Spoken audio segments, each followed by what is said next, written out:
அனைவருக்கும் வணக்கம். எனது குலதெய்வமான அவசூர் எல்லையம்மன் இளநாவலூர் பாலசுப்ரமணிய சுவாமியை வணங்கி, எனது தாய் தந்தையரையும் வணங்கி, இன்னைக்கு நம்ம இந்த வீடியோவில் எதை பற்றி பேச போகிறோம் அப்படின்னா, கர்த்தார் யோகம் அப்படின்றது இருக்குது. இந்த கர்த்தார் யோகத்தில் வந்து நிறைய விஷயங்கள் பார்க்கலாம் இனிமேப்பட்ட ஃப்யூச்சரில்.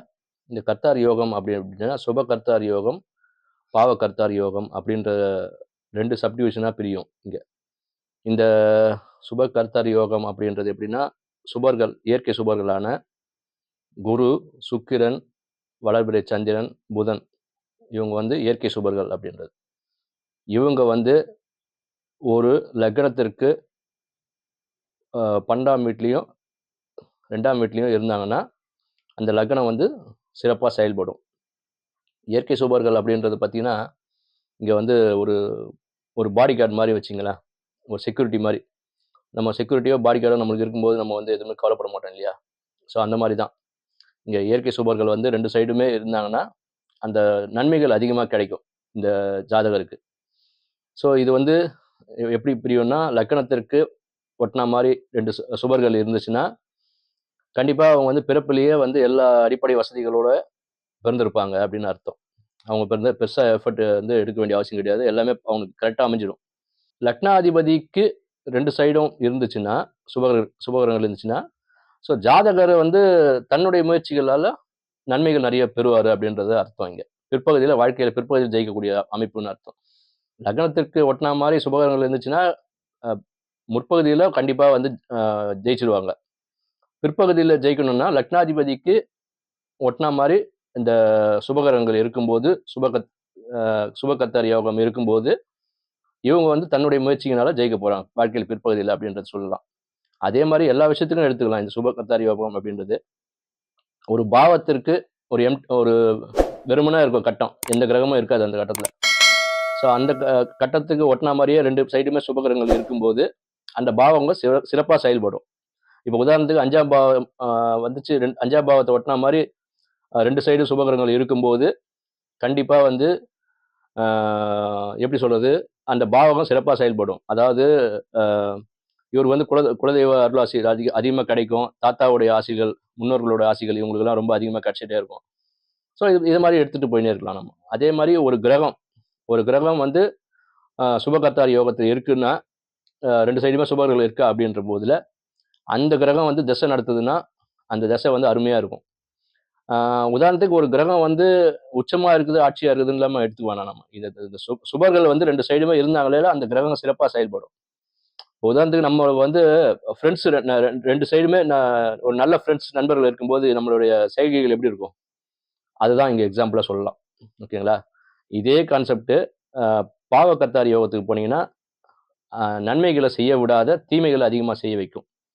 இதுல வந்து பாவகிரகங்கள் அப்படின்றது இயற்கை பாவர்கள் எடுத்துக்கிட்டீங்கன்னா, சூரியன், செவ்வாய், வளர்பிறை தேய்பிறை சந்திரன், அப்புறம் வந்து ராகு கேது வருவார் இங்கே. அதுக்கப்புறம் சூரியனும் வருவார். சூரியன் செவ்வாய் சொல்லிட்டேன் நான். சூரியன் செவ்வாய் ராகு கேது, தேய்பிறை சந்திரனும் எடுத்துக்கலாம். ஓகேங்களா?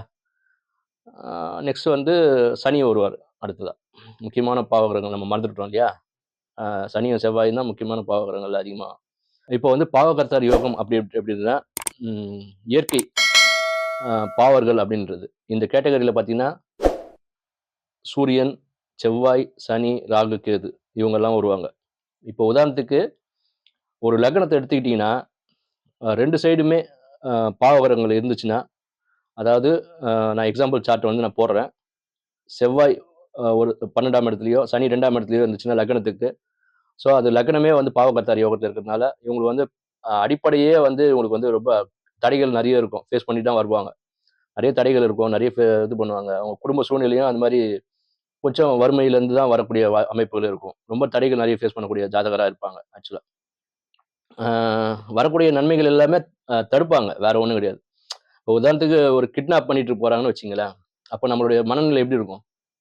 அந்த கிட்னாப்பர் கிட்ட மாட்டிக்கிட்டோம்னு வச்சுங்களேன், நம்ம வந்து கம்ஃபர்டபுள் ஜோன்ல இருக்க முடியுமா? அதே மாதிரி நம்ம சைடு 2 சைடுமே வந்து ஒரு